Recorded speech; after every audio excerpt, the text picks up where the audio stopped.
नमस्ते दोस्तों, आज आपका फिर से स्वागत है सुपर अस्ट्रो यूनिवर्स में। अगर आपको हमारे इस यूनिवर्स की सभी वीडियो देखनी है तो मैंने इसकी एक प्लेलिस्ट बनाई है और उसकी लिंक मैं डिस्क्रिप्शन में डाल दी है, जिसे आप ज़रूर चेकआउट करें।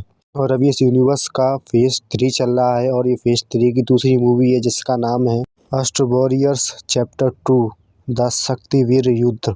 और इस मूवी की स्टार कास्ट में है tiger Shroff as Nagastra, Varun Dhawan as Jwala Astra, और इस मूवी के विलन हैं रक्तबीज जो चिरंजीवी का किरदार है और रश्मि का किरदार निभा रही हैं असरा। और इस मूवी के कुछ कैमियोज भी हैं।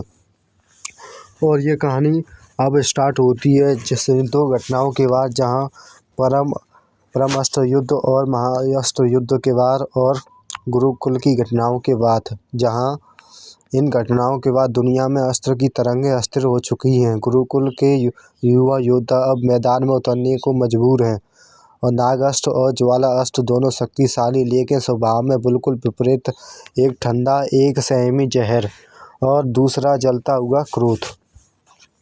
और यहीं पर रक्तबीज का पुनर्जन्म, अंधलोक में कालासुर के चरणों में रक्तबीज फिर से जन्म लेता है। हर बूंद खून से एक नया रक्तबीज पैदा होने की क्षमता, जो अस्त्र को लिए सबसे बड़ा खतरा है।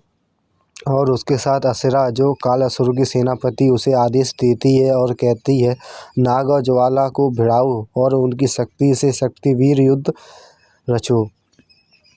और उसी दौरान रक्तबीज गुरुकुल के आसपास नरसंहार करता है ताकि नागास्त्र बाहर आए। नागास्त्र अपनी सर्वशक्ति से रक्तबीज को जमाने की कोशिश करता है, लेकिन हर बार दुश्मन की ओर बढ़ा देता है। उधर दूसरी तरफ ज्वाला अस्त्र का क्रोध आग का तूफान बन जाता है, लेकिन उसकी आग खून की ओर फैला देती है। दोनों की लड़ाई लगभग तबाही में बदल जाती है। और अगले दिन असरा नाग और ज्वाला के बीच भ्रम फैलाती है कि तुम दोनों साथ नहीं, तुम एक दूसरे के विनाश हो। दोनों अस्त्र आपस में ही भिड़ने लगते हैं और यहीं पर शुरू होता है शक्तिवीर युद्ध का षड्यंत्र। और इन सभी युद्ध के बीच में जब सब कुछ हार की ओर बढ़ता है, समुद्र का गरजता है, आसमान से पानी की दीवार टूटती है और जलास्त्र की भूमिका विजय थालापति की एंट्री होती है और उसकी शक्ति रक्तबीज के रक्त को समुद्र में बांध देती है।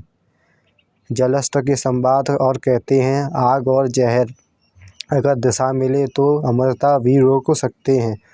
और वहीं पर नागास्त्र अपने विष से रक्त को निष्क्रिय करता है। ज्वाला नियंत्रित अग्नि से रक्तबीज की बुद्धि रोकता है और तीनों मिलकर रक्तबीज को बांध देते हैं, मारते नहीं, क्योंकि उसका अंत किसी और युद्ध के लिए बचा है। और असरा अंधेरे में विलीन हो जाती है।